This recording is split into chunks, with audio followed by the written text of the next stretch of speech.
Israel over Gaza war. Singer Thames reveals ordeal in Uganda. Heartland plans first win against Rivers United.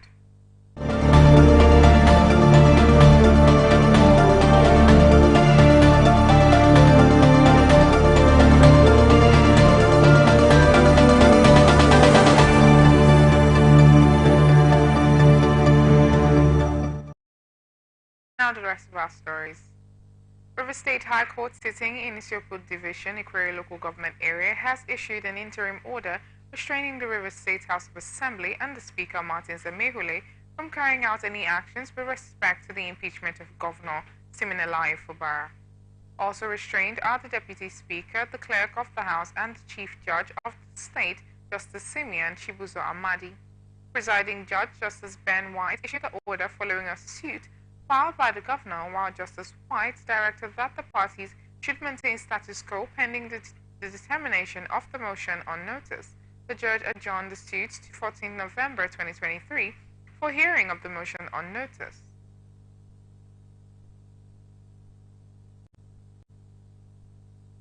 River State Police Command has confirmed the arrest of 122 youths who allegedly invaded the official residence of the Speaker of the State House of Assembly, Martin Zamehule, during a protest in Port Harcourt on Tuesday. The command said the protesters were led by the state chairman of the National Youth Council of Nigeria, Chijioke Ihunwo. The State Commissioner of Police, Emeka Nwoyi, who disclosed this in a statement, said the youth, with the intent to commit felonies, stormed the Speaker's residence at the Forces Avenue, or GRA, Port Harcourt, and forcefully gained entrance by damaging the gate. A statement signed by the command spokesperson, Granger Koko, said security has been beefed up at the State House of Assembly complex along Moscow Road, Port Harcourt, including the Speaker's residence and the other strategic locations and infrastructure in the state to forestall any breakdown of law and order. The police in River State have also denied claims that its personnel deliberately attacked Governor Siminalayi Fubara during his visit to the State House of Assembly complex in Port Harcourt, while Fubara alleged that some policemen shot tear gas and used water cannons on him and his aides while on his way to access the arsonist-damaged state parliament building on Monday. Reacting, the spokesperson for the police command in Rivers State, SP Grace, denied the alleged deliberate attack on the governor in a statement on Wednesday, adding that the anti-protest police deployed to secure the State House of Assembly from further attacks were unaware that the governor was among the crowd approaching the facility. The command described the attack as not deliberate, adding that the intention behind the water cannons and tear gassing was to disperse the protesters and to ensure the protection and safety of the governor from arsonists who were culpable of causing mayhem on the premises. Minister of Federal Capital Territory, Nyesom Wike, says he is politically irrelevant without his base, stating that once he loses his base as a politician, he has lost his relevance politically. The former governor of Rivers State said no amount of calumny leveled against him would make him lose sleep. He wants to maintain his political structure. Wike disclosed this when he received South-South leaders in his office in Abuja. Wike said the right thing must be done because he wants to be politically relevant. This is coming after the relationship between Wike and the Rivers State Governor Sim Fubara, while some lawmakers of the Rivers State House of Assembly, believed to be Wike's loyalists, moved on to impeach Governor Fubara. Meanwhile, President Bola Tinubu and the People's Democratic Party governors has intervened to stop the impeachment moves against Rivers State Governor Siminalayi Fubara. The president conferred with the embattled governor and his predecessor, the Minister of Federal Capital Territory, Nyesom Wike, at the presidential villa, Abuja. The Bauchi State Governor Bala Mohammed disclosed this shortly after the Nigeria Police Council met for the first time under the Tinubu administration, while both Wike and Fubara had attended the meeting, which was held at the State House, Abuja. The Minister of FCT, Barrister Nyesom Wike, alludes that the ongoing political crisis in Rivers is a party affair, and every politician will protect their territory. The Minister Wike, who spoke during a delegation of South-South leaders, paid him a visit in Abuja on Tuesday, said it is a party affair. The party knows how to resolve their own mechanisms. It is an ethnic affair. According to the minister, our party is looking into it. That is what I will say. Every politician has his own interests. The minister further said, anybody who knows me knows too well what I'll never take is threat. You know me, I would not agree. If heaven would come down, let heaven come down. Reacting to the development on ATN Open Conversation, socio-political analyst Dr. Obidima criticized Wike over undiplomatic comments implicating him as the mastermind of the impeachment of Governor Fubara. That of issue of protecting interests and structure and all those things. I believe that that is even pediatric and pedestrian. I thought he would have been more diplomatic in addressing this issue and trying to defend himself. And he has come to own up that is behind the crisis by implication of what he has said. It's no more speculation, it's no more allegation that is the one that is behind it. He has come open to say that. Then this is one critical challenge in leadership when it comes to the black man. Look at the thinking. You have served as governor of this state for 8 years. And it is important that you give way. And that is what we see in external crimes. And that is how society grows. You were not elected ab initio as an emperor or a monarch.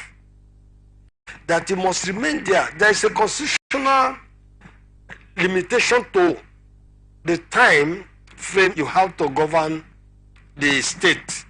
And when that elapses, their successor is sworn in.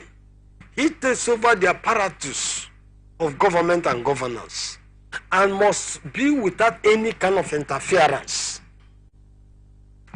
What kind of political structure and interest that you want to maintain in perpetuity? Dr. Obidima further cautioned the former governor against personalizing the structure of the state, as this doesn't belong to anybody. I also want to disagree that it's party affairs. No. Election have been conducted, in fact, it has come and gone. It is not state affairs because it is not the state. The structure of the state is not anybody's personal structure or personal enterprise. It's not anybody's father's company. We all own stake to the development of the state, whether you are government or out of government. We are not robots, we are not maroons that because you're a governor, you begin to push every member of the society the way you want. It's now a federal capital territory minister. And is it not a distraction that you are called to serve as a minister? And two, you are also trying to superintend over the affairs of the state, even when you are let off office. How can you perform? How can you deliver? They can't serve two masters at. Either you take one or the other. What I want to say is this. Whatever the insinuations, whether it's 20 billion or whatever and all those stuff, what really necessitated within the period of 5 months that will warrant that kind of malfeasance on the part of Fubara to be pitched. No one should twist the issues and try to make political gains out of the development, and strongly urge for peace and reconciliation in the light of the strained relationship between these two leaders, stressing that the dispute should not be exploited for political gain. He recalled that Wike, who is the Minister of the Federal Capital Territory, FCT, and hails from the Ikwe ethnic nationality, was instrumental in making Fubara from the area of the state a governor, and condemned the ongoing plot to destabilize the state by reading ethnic motives into the crisis, adding that any impasse would not benefit anybody.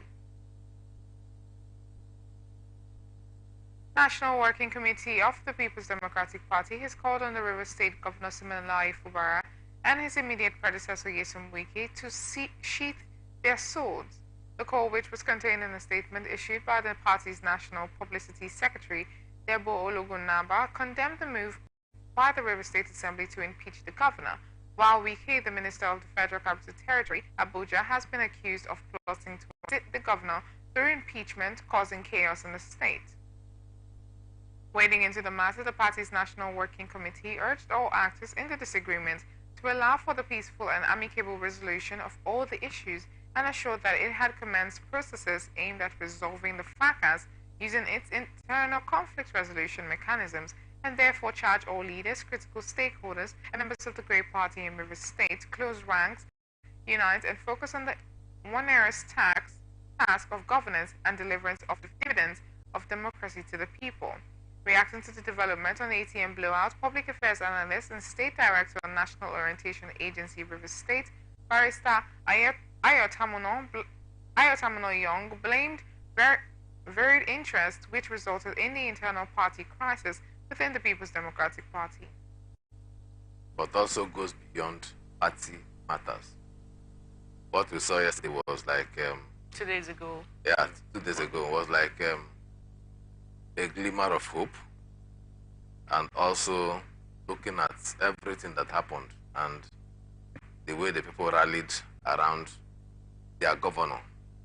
It also shows it was like let us revalidate the mandates that we have given to him. And some people have also described it as a day of freedom. I don't know, being free from what is what I don't know yet. And nobody has defined being free from what. That is why I said it's an internal party thing. It was all the characters that were involved in this matter are the same characters that went about campaigning and said, this is our candidate and is the best for the period for our party. So if after that, just 5 months after, we're having this kind of a crisis, I'm also conscious of the fact that in making some of these analysis that the party itself, there's varied interests at any point in time, and you can't take away conflict from party. And that is why you also have internal party organs to settle some of these things. Mr. Ayotamino Young further criticized the ruling party for its hasty decision to impeach the governor whom they presented barely 5 months ago, who was the best candidate in the gubernatorial election. And I stated earlier that it is the same people, the same characters, everybody that is involved that actually presented the governor as the candidate of the party for all of us. And of course, registered voters went out, and at the end of the day, there was a contestation for power, and they won. So 5 months after, we have returned.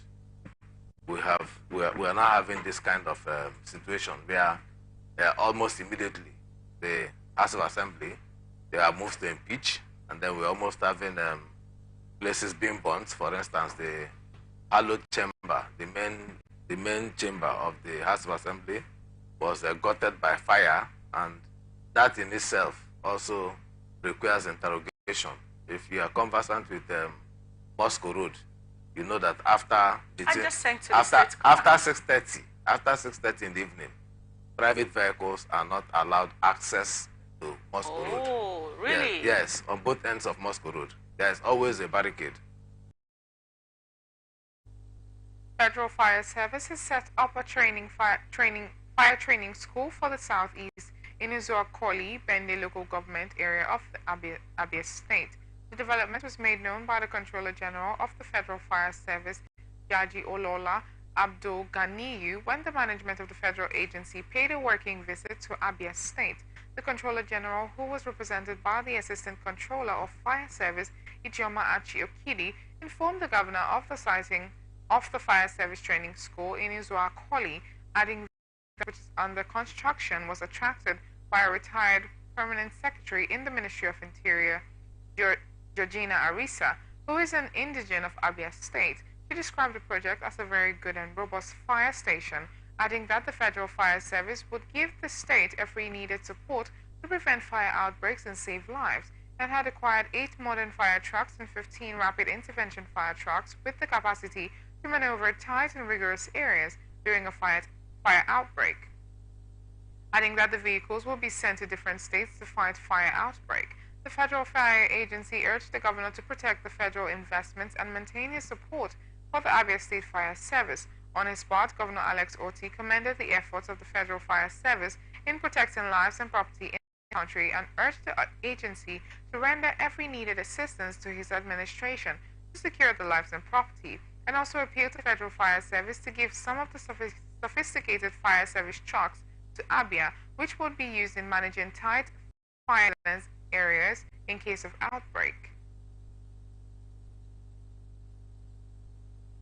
Operatives of the Nigeria Police Force have allegedly arrested the national president of the Nigerian Labour Congress, Joe Ajaero, in Owerri, Imo State capital.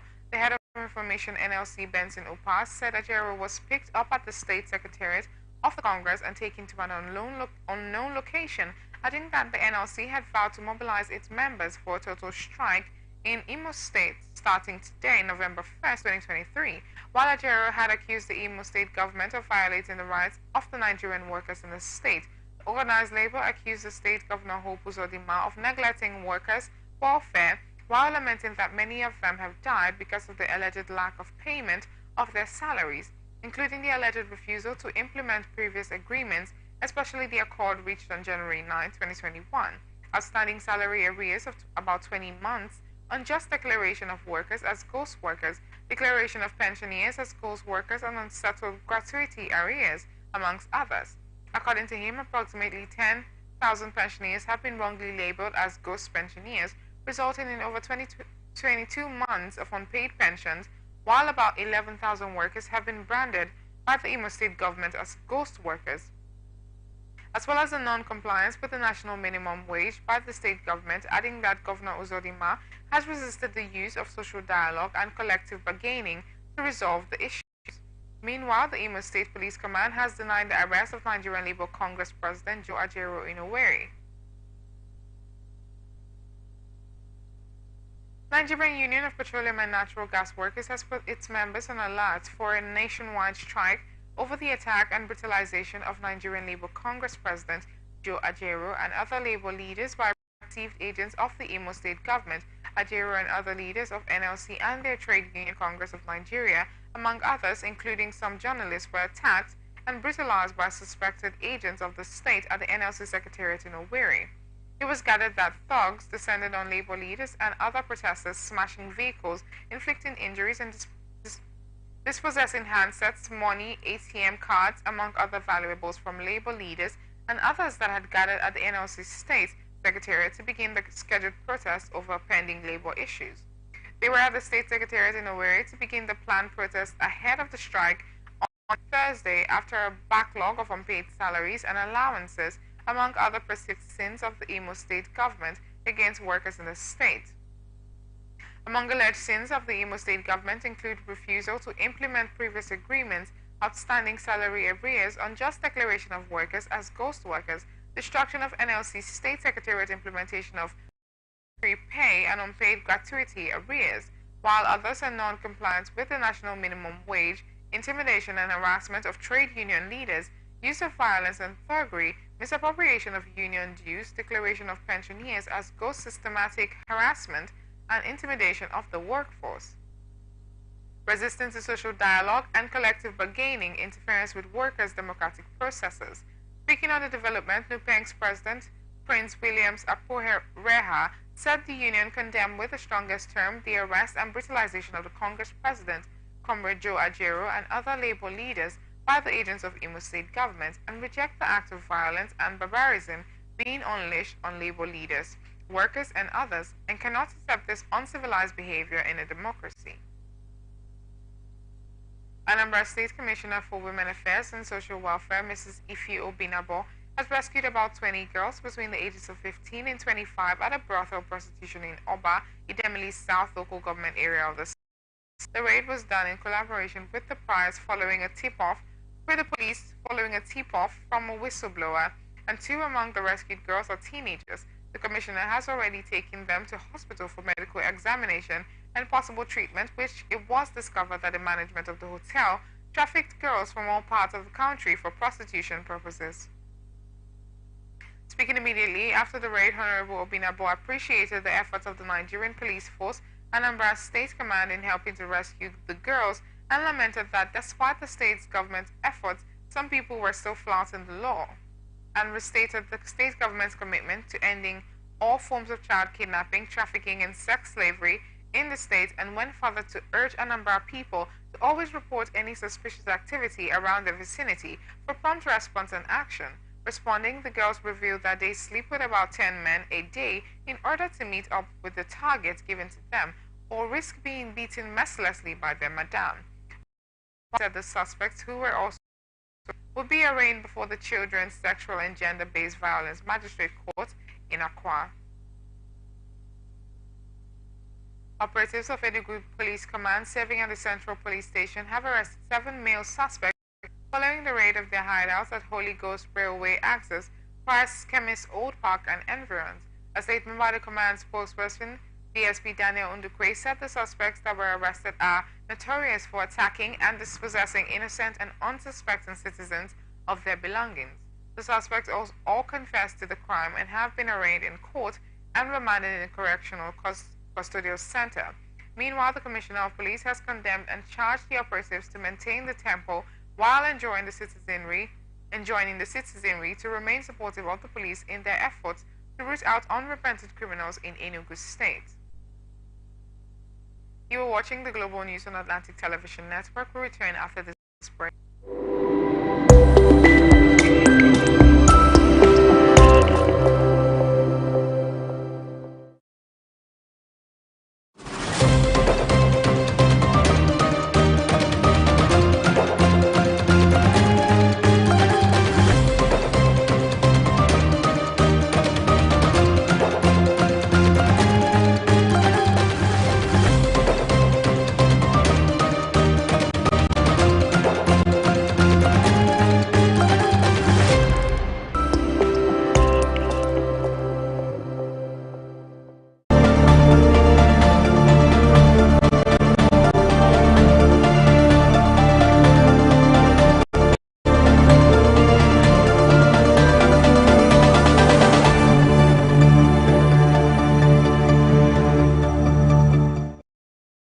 Welcome back. This is the Global News on Atlantic Television Network. Now the rest of our stories. National Association of University Students has condemned the arrest of the students of Obafemi Awolowo University, Ile-Ife, Osun State, by the Economic Financial Crime Commission. A statement signed by its National Director of Security and Safety, Ayobami, Deputy National President Babalola Daniel, and the Vice Chairman of NOS in the state, Akinyemi Hamid. The students' leadership forced the process and actions of the Commission, saying that as students' leaders, security and safety of students is paramount to the action of the EFCC, which is synonymous to an action of gang of thieves and burglars. This is coming after the anti-graft agency reportedly arrested over 70 students of the institution around 2 a.m. when they stormed the Fine Touch and Superb hostels in Oduduwa Estate, Ile-Ife, broke into rooms and arrested the students. While reasons for the arrest have not been confirmed as of press time, but the Students' Union President Abbas Ojo said the union had details of 72 students picked up from the hostel with phones and cars taken away. The group, however, called on President Bola Tinubu to probe the action of the Commission and vowed to stage a protest if a resolution is not reached. Conference of Speakers in Nigeria has promised quick resolutions to demands and agitations of the striking Parliamentary Staff Association of Nigeria. The Vice Chairman of the conference and Speaker of the Ekiti State House of Assembly, Adeoye Aribasoye, in a statement in Ado-Ekiti by his Special Advisor on Media, Babajide Abeyu, lamented that the strike had adversely affected legislative activities and preparation for budget passage in Ekiti and other states in the country. The Ekiti Speaker pointed out that the striking workers have valid demands, but a far-reaching resolution will have to accommodate the input of state governors, National Assembly leadership, and other critical stakeholders, adding that the issue of autonomy is already guaranteed by the Constitution and it involves the full implementation of Section 121 of the Constitution under the Fifth Amendment to the 1999 Constitution as amended.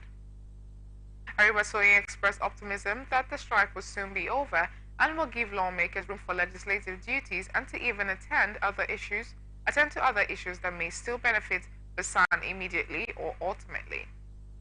3,000 personnel of the Nigeria Security and Civil Defense Corps, Kogi State Command, will be deployed to provide security during the November 11 governorship election. The state commandant Ahmad Gandhi, who disclosed this in Lokoja, said the command has concluded plans to give adequate coverage and no stone will be left unturned to ensure that the election is hitch-free. He also said since he assumed duty in the state, he has been able to prosecute 24 cases and secure over 90% convictions. Explosion rocked the Rivers Niger Bridge in Onitsha, Anambra State on Tuesday evening when there was a head-on collision between a petrol-laden tanker and another vehicle, and was attributed to alleged recklessness driving by the tanker driver. Although no life was lost, the incident caused gridlock on the bridge as the resultant flames covered the area, even as firefighters and other rescue operators battled to bring the situation under control. And confirming the incident when contacted, the Anambra State Fire Chief Martin Abili said the fire was put out around 9:30 p.m. in the night. Niger State Police Command has arrested the prime suspects in the killing of the Federal University of Technology Mina lecturer Dr. Fumilola Adefolalu. Police investigation reports showed that the deceased 14-year-old house help Joy Afekafe of Beganu, Mina, carried out the attack with her classmates while exiting Smart on the run. The spokesman for the command, Waisu Abiodun, made this known in a statement in which he said that the effort was ongoing to arrest the fleeing other suspects. It was gathered that when some friends and church members of one Dr. Mrs. Fumilola Adefolalu, a lecturer of FUT Mina, visited her residence in Baiko area of Mina due to the inability to get on her phone, and on getting into the house, the visitors met her lying in a pool of blood with marks of injury on her body. While the police operatives attached to Bosso Division visited the scene and saw 2 knives with blood stains suspected to have been used to stab her by unknown persons, were recovered from the scene. The body was taken to IBB Hospital, Mina, where she was confirmed dead. However, the police division swung into action and carried out a series of interviews from the neighborhood and friends of the family, while an investigation led to the arrest of the deceased housemaid, one Joy Afekafe, and the police said the suspect will be transferred to the State Criminal Investigation Department for further investigation and diligent prosecution, while efforts are ongoing to arrest the fleeing other suspects.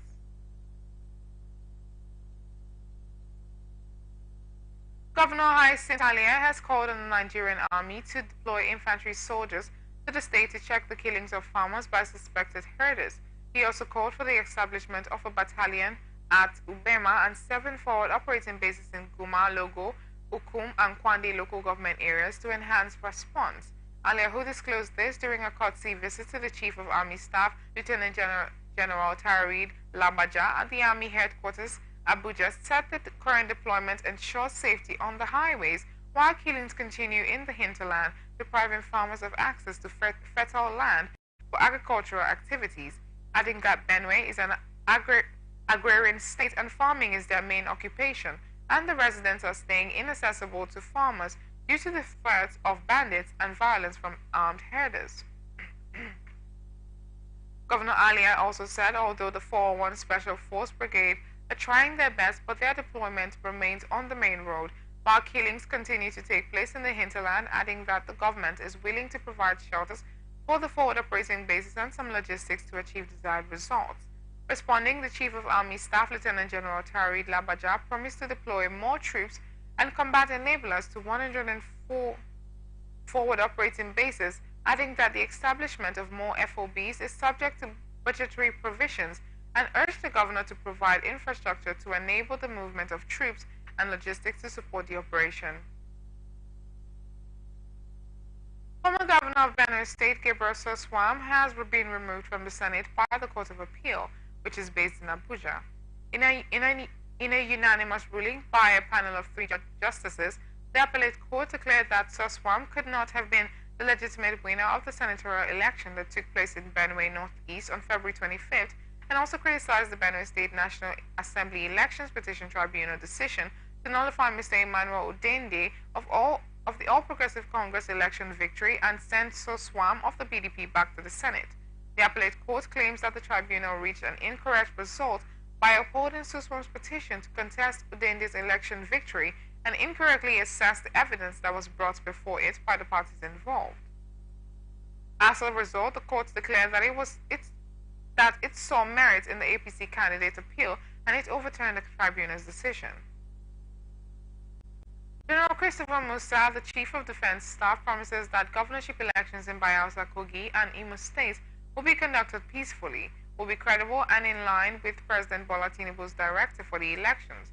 General Musa, who made the promise along with the commander of Joint Task Force Operation Delta Safe, Rear Admiral E.O. Ferreira, and other senior military officers during a visit to the Bayelsa State Governor Doye Diri in the government house Yenugua on Tuesday. In a statement issued by Chief Press Secretary to the Governor, Mr. Daniel Alabra, the CDS says, "I have come with a very powerful team.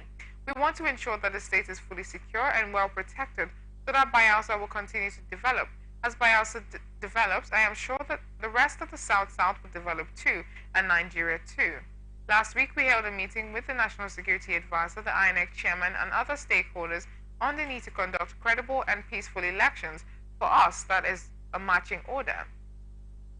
Reacting to the development on ATN blowouts, Public Affairs Analyst and State Director of National Orientation Agency, Rivers State, Barrister Ayotamuno Young, said provision of security was solely the responsibility of the police and its sister agencies, and the military are only invited to offer services if the police are overwhelmed with infractions resulting to insecurity. When it comes to election, the lead security in election is the police. I'm also surprised to a point that the Chief of Defense Staff saying all this. In fact, if the IG had said it, we would all have been very comfortable. So when the military says a thing, it's at this particular point in time, maybe these times that you see military coming out to make statements. Otherwise, prior to this time, in the past, by the time the military comes out to say anything, you know that it's, in fact, it is final. So the military does not make such preliminary statements as this. Now, when it comes to election, the military, they are also involved in election in two particular areas. One, in terms of logistics, and two, in terms of protecting, you know, in terms of protecting the, not just internal security, but, you know, every election has to do with movements and so on and so forth. So the military also helps to check, you know, some infraction side of the citizens, especially where they don't come in until the police apparently is overwhelmed and has. Barrister Ayotamuno Young further cautioned the military against direct interference in the civil process where civilians are exercising civic duties. I would say that even the military has to be a bit cautious of its involvement in election. When it comes to interagency committee on election security, the role of the military is defined. They have their standards of operation, they have their rules of engagement. And even the military is not allowed to come near, they are to provide security, but they are not allowed to come near, you know, voting centers. With all these statements, democracy, voting should be free. People should have a very clear mindset. When you begin to do this kind of thing, some persons even feel intimidated and might not even want to come out. Ordinarily, voters might feel intimidated and might even prefer to stay at home rather than coming out, you know, to vote their person. And let us not forget that in 2019, the election that at some point, the second election, that's he did 2015 to 2019, and then 2019, you know, the election that brought him in a second time, we also saw the involvement of the military, you know, in that election. Of course, we all know because we are in Rivers State, especially in Rivers State here. It was the former governor's ward, that's Governor Wike's ward, against the then brigade commander here. And it was not good for the image of the police. So two things are involved here. One, when the military starts getting involved and starts making this kind of statements, you know, threatening, and so on. At the end of the day, people might just decide to remain in their shells instead of coming out to vote. And coming out to vote, is very important for us as a democracy. Number two, the police ought to be making this statement and not from the CDS himself. So the police should be allowed to do its job. The Commissioner of Police, we have AIGs, we have DIGs, we have IGP. These people are in a better place to do their job. So the military should take back. The National Human Rights Commission has received NSA's judicial report by a non-governmental organization called Enough is Enough. During the decision of the research finding, which focused on Anambra, FCT, Lagos State, and Oyo State, the Executive Secretary, National Human Rights Commission, Anthony Ojukwu, said NSA's judicial panel was set up in collaboration between National Human Rights Commission and Enough is Enough to resolve human rights violation during NSA's protests. Other speakers at the event were Ibrahim Farouk from Yaga Africa, Mr. Chinonye Chiagu, Chairman, Human Rights Institute of Nigeria, and Sana Bagudu, Youth Representative on NSAS, and the representative of Attorney General of the Federation, Justice Moses reports. The National Human Rights Commission has received judiciary report submitted by a non-governmental organization by name Enough is Enough. During the discussion of the research finding focusing on Anambra, FCT, Lagos, and Oyo State, the Executive Secretary, National Human Rights Commission, Anthony Ojukwu, said NSA's judiciary panel was set up in collaboration between National Human Rights Commission and Enough is Enough to resolve human rights violation during NSA's protests. NSA's protests are live. Going to the gathering effort of Enough is Enough that has conducted some review of the judicial panel reports in collaboration with the National Human Rights Commission. Maybe we should refresh ourselves of events that led to the setting up of the panels. We had about 29 panels set up in this country to deal with the avalanche of cases of complaints of human rights violation arising from the NSAS protests from 2020.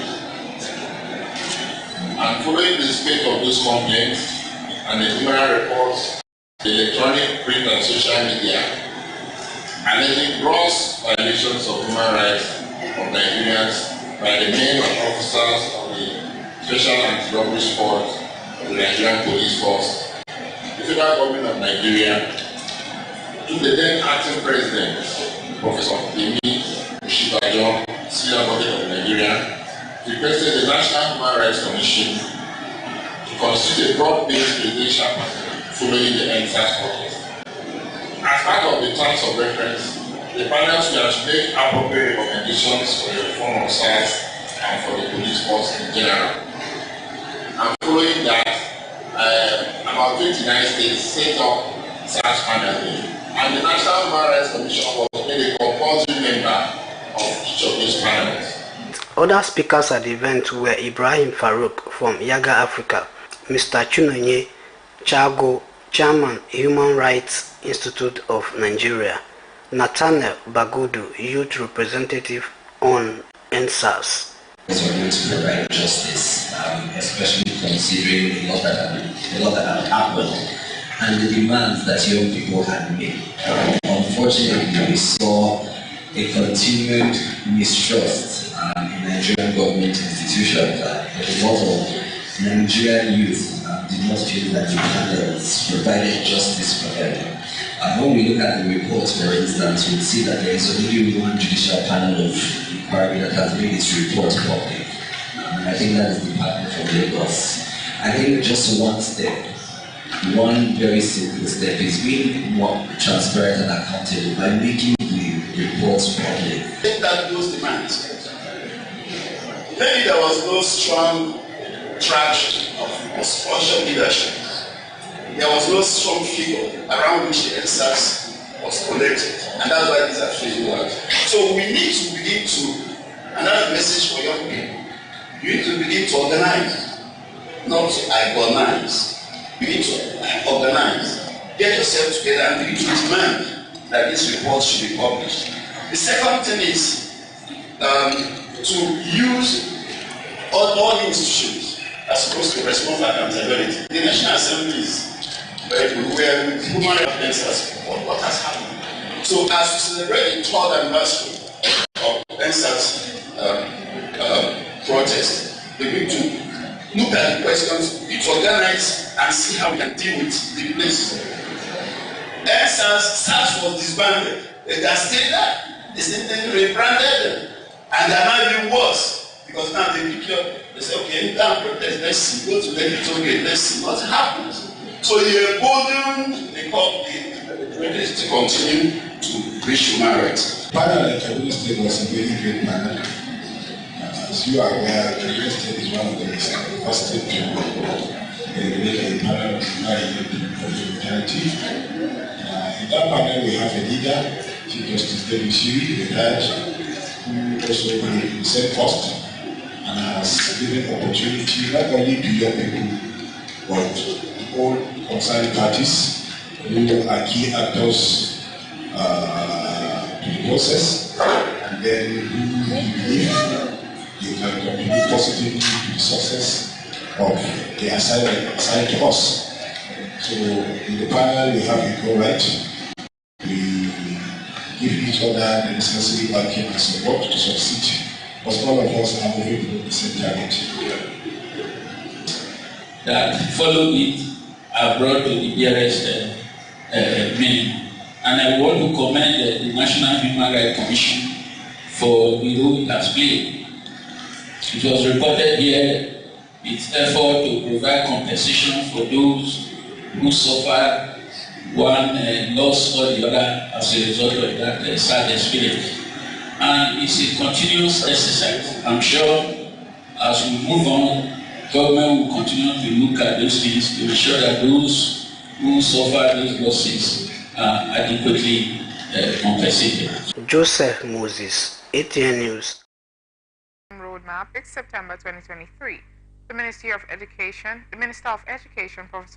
Professor Tahi Maman, said he was unhappy because Nigeria's education sector has not achieved what it is supposed to achieve in the past 63 years, and that the new roadmap will help achieve it.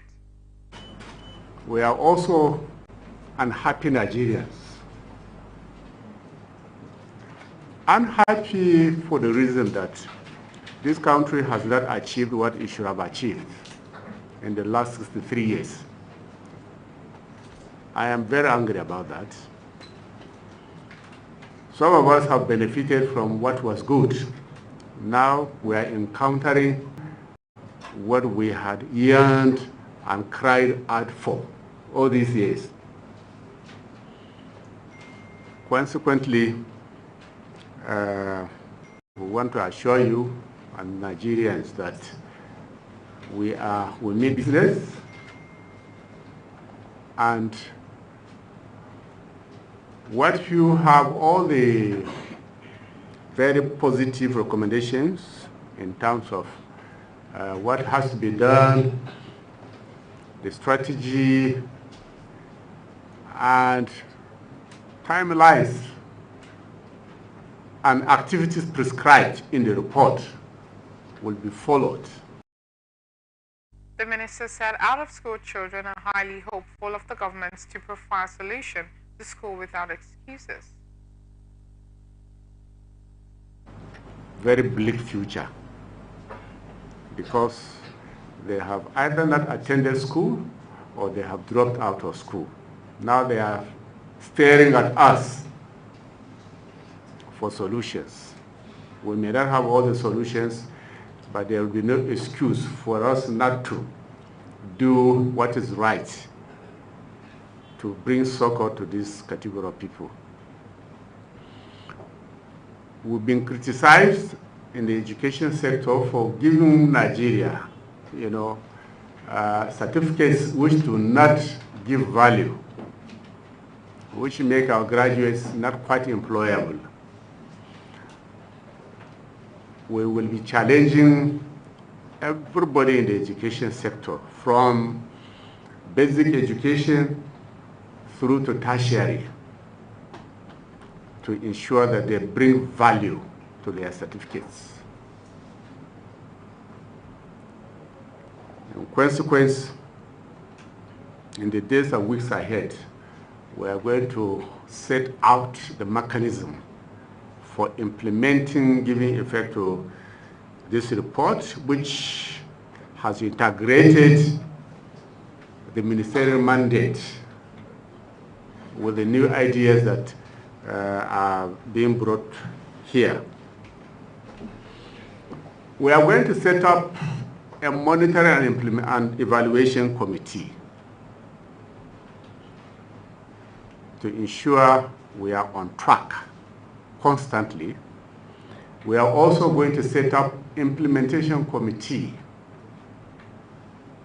that will monitor and give us periodic reports, possibly on a monthly basis, if not earlier, to ensure we are on track.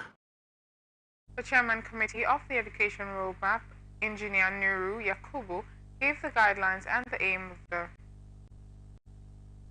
of the roadmap report. And equity, research and innovation, global competitiveness, quality assurance, assessment, education data, sector planning, skills and entrepreneurship development, alternative learning, and early learning.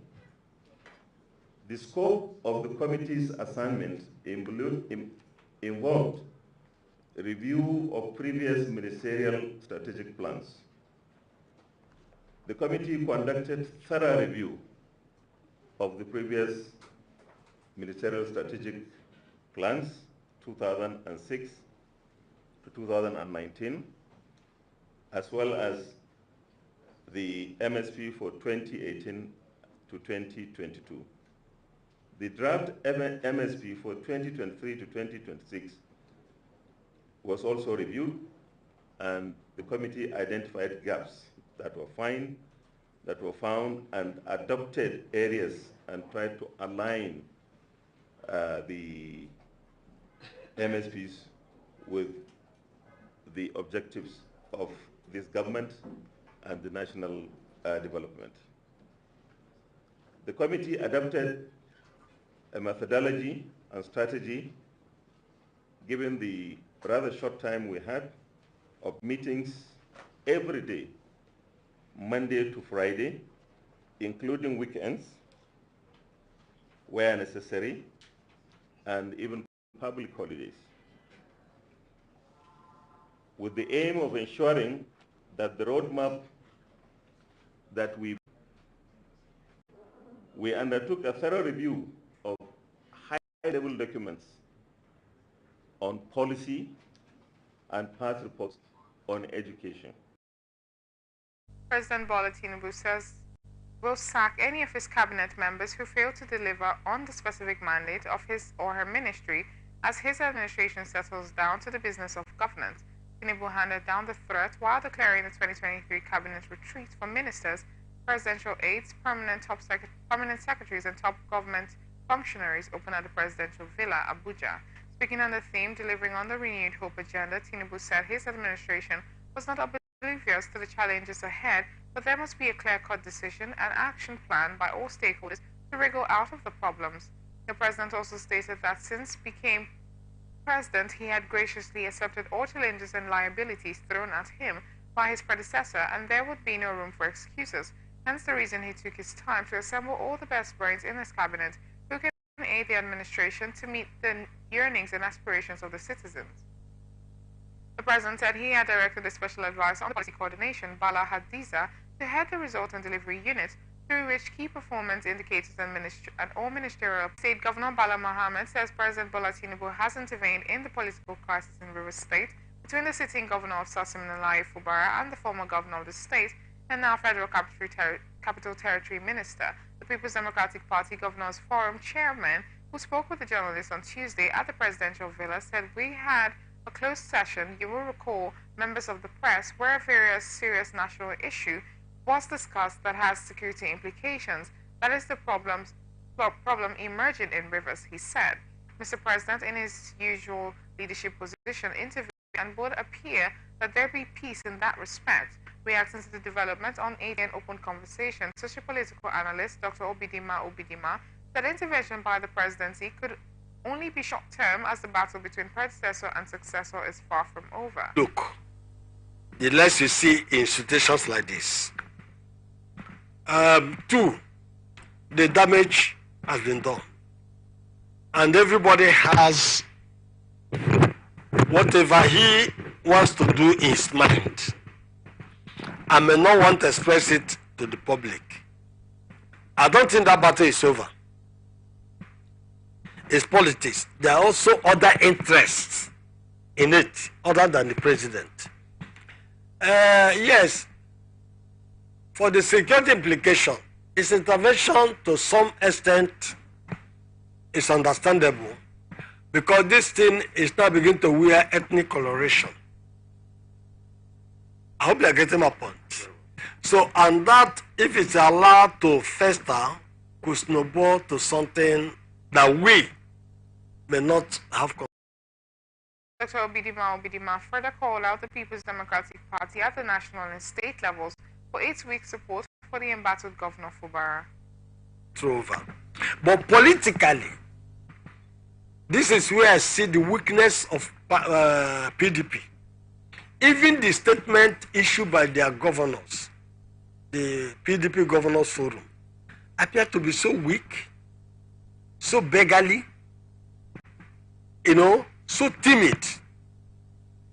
If they see Fubara as their own, is to rally around him, to give him more oxygen, to stand. I have not seen clear. The House also knows that the late Miss Charlie Agway's silence hails from Tabat in Langtang North Federal Constituency, Plateau State, and a rehabilitation sciences graduate from the University of Jos tragically died at the hands of her assailants while undertaking the mandatory 1-year National Youth Service. The Senate, during Wednesday's plenary, confirmed Mr. Zaka Chira as the Auditor General of the Federation and 7 other nominees as Resident Electoral Commissioner of the Independent National Electoral Commission, INEC. During the screening exercise of the nominee of the Auditor General, Senator Ahmed Lawal advocated for infrastructural development and good working environment for the office of the Auditor General for efficiency. He added that it is the only way and first step to fighting corruption. Senator Ahmed Lawal, in his submission, also called on President Bola Ahmed Tinubu and the National Assembly to work for the urgent passage and assent to the audit bill. Audit staff from the various MDS back to the audit house. If that is not the case, we still have the challenge of ensuring that we have a befitting office environment for the office of the Auditor General for the Federation. Mr. Chairman, this office is undermined or has been undermined by the executive for a long time. I'm sorry, I'm speaking like a parliamentarian now. There was no love lost between the office of the Auditor General and the executive arm of government, because his reports come to us directly, and therefore some people would not like him to be efficient and effective. Hence, his environment where he operates for a long time, probably up to this time, has not been that convenient. They don't provide money for no, probably they didn't want it to function very well at that, in the past. That's what I don't know. So since we have resolved, then but I'm sure there will be a change this time around. If there's no change, then of course we have to intervene here to provide money for them. At the end of the screening hearing for the Auditor General, the Senate resolved to intervene for proper funding of the office, for transparency, and with the aim to fighting corruption in Nigeria. From the National Assembly, Abuja, Rotimi Adewuyi, ATN News.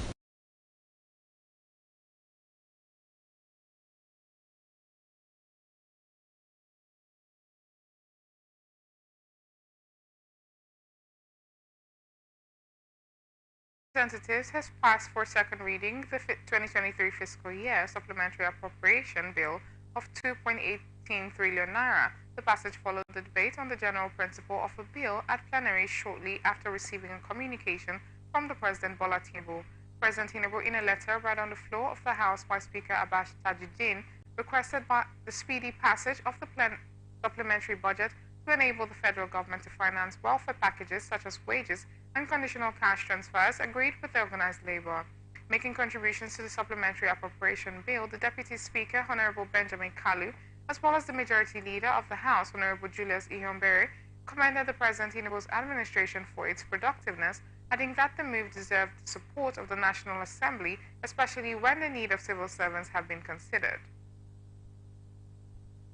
How you know a proactive government is when such government has policies that are as dynamic as the changing times and tides.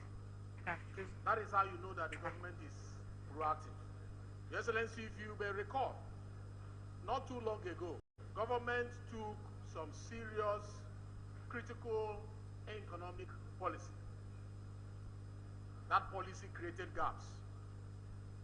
But the government did not close their ears to the yearning, the tears of the citizens. Related measures that have been implemented will benefit all the farmers of Nigeria. And I'm sure that most farmers here who have not even bought their own rice for Christmas will not find rice to buy, because the palliative measures being unleashed on Nigerians will empty the market, and the farmers will have to grow more rice to replenish their empty stores. So I believe that this is a good to take it as a challenge to approve this budget. The bill, after debate and passage, was referred to the Committee on Appropriations for further legislative action. Addressing newsmen at the end of plenary. No, we have serious challenge for the food security in the nations, and I think that one is also wonderful and is commendable to from the executives. And we are also looking to it. If there's a need to increase it, we can. If there's a need to leave it like that, we can leave it like that. But I think it's well presentable, and the president has done very well for this budget. The president has also introduced about 200 billion to close the gap of 35,000 increasement, which he has promised to the civil servants. And for works, is critical roads across 6 geopolitical zones, from north, west, south, and everywhere in this country, as well as the housing deficit. From what we have seen so far, the president wants to construct 42,000 housing across 6 geopolitical zones. So likely it's going to be more than 200,000 to 300,000. And now to international tidbits. Federal government is planning to host the maiden edition of Commonwealth High Commissioner Banquet and State of Nation. Director of Economic Trade and Investment Department of Foreign Affairs Ministry, Ambassador Bolaji Alade Akinremi, said the goal of the event is to attract foreign investors to Nigeria.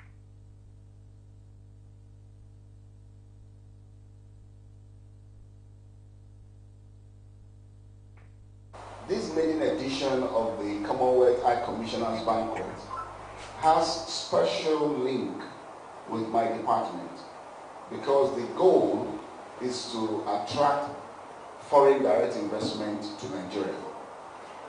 And as Director of Economic Trade and Investment, the Ministry of Foreign Affairs is the gateway, and my desk is the clearinghouse. We connect and coordinate all the economic activities of other departments, other ministries, MDAs, as long as they are dealing with outside Nigeria. The Honorable Minister himself is very interested in this, and he has asked me to stand in here today.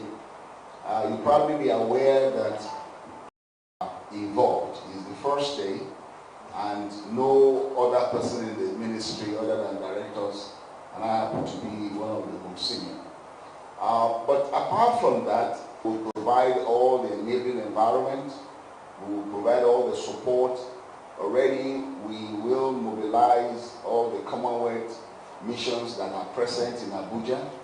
We will also be very happy to host them, to receive them, in case there are foreign dignitaries that are coming. We will be engaging all our departments in the ministry the protocol department, and all other political departments. The objective of this event. The following are the objectives. Director Royal Commonwealth Society Nigeria branch and the organizations of the Commonwealth Banquet, Mr. Blasani, speaks on the objectives of the event. To showcase opportunities for trade and investment in Nigeria with the High Commissioners of the Commonwealth member nation, to discuss potential to support the new administration and government in Nigeria, to strengthen cordial relationship, ties and friendship of Nigeria among the Commonwealth nations, to promote peace, interaction and friendship among the Commonwealth community in Nigeria. In addition to the above, also the Commonwealth High Commissioners government in Nigeria will further enhance the effort of current government to achieve our goal through high-power interaction among the Commonwealth High Commissioners and Presidency, senior government officials, economic team, state government officials, government agencies in charge of economy, trade and investment.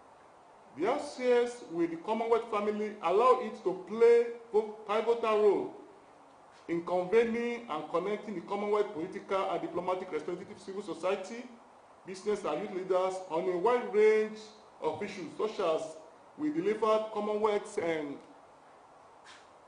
services every year at the Westminster Abbey in London, and this Commonwealth High Commissioners Banquet, which is hosted annually in London. The Commonwealth High Commissioners Banquet. Royal Commonwealth Society has been the custodian of the Commonwealth High Commissioners Banquet since it was first hosted in 1874. So over the years, it has been an annual event that brings together in London all the Commonwealth diplomats in London, members of the British officials, and the other Commonwealth officials in London and other private sectors. While Honorable Babangida Ngoroje said the Commonwealth Banquet is timely to Nigeria's economic situation and inspires investors to invest in order to grow the economy. The Commonwealth High Commissioners Banquet is timely in the sense that our economy now is facing a lot of challenges. So we need foreign investment that will profile and make the economy grow. As you know, the 8-point agenda of Mr. President, and we want to key in, collaborate so that we can renew our hope, because we are already renewing our hope by us coming here to do this press conference in respect of the High Commissioners Banquet. So I believe the objectives of the event is to coordinate, galvanize, and bring on board all the Commonwealth members country so that we can facilitate trade and investment. At the same time, promote what we call sustainable, balanced investment within the country. So I wish us good luck and thank you very much for finding it. And now to entertainment. Grammy-nominated Afrobeat singer Sean Kuti has revealed why he mocked comedian Ayo Makun, aka AY, over the fire outbreak that razed his multi-millionaire mansion in Lagos. He said he mocked the comic star over his ordeal because he cracked jokes with his altercation with police and prison ordeal, and even portrayed his daughter as a dog. Justifying his action, Kuti lambasted AY, describing him as unfunny, dry goth with smelling mouths, adding that everyone in the entertainment industry knows that AY had mouth odor. And now to sports. Heartland captain Nemeka Ayamu is hopeful that the team can record their first victory of the season against Rivers United. The Nazi Millionaires are winless after 5 games in the Nigeria Premier Football League this season. Heartland will welcome Rivers United at the Dan Ayam Stadium, Owerri, for the matchday 6 feature today, Wednesday. Ayamu said the players are ready to make amends against the former MPLFL champions and pleaded with the fans of the club to come out en masse and support the team to the victory. And that's the size of the package. Thank you for joining us. Before we go, another look at the major stories. Court stops Governor Fubara's impeachment threat. Human Rights Commission receives NSAS judicial report. Reps give AGF 72 hours to submit COVID-19 fund report. PDP government wants federal government to stabilize Naira for national economy. Bolivia breaks diplomatic ties with Israel over Gaza war. Singer Thames reveals ordeal in Uganda. Heartland plans first win against Rivers United. I'm Valentina Lawrence. Thank you for watching. You can follow us on all our social media platforms.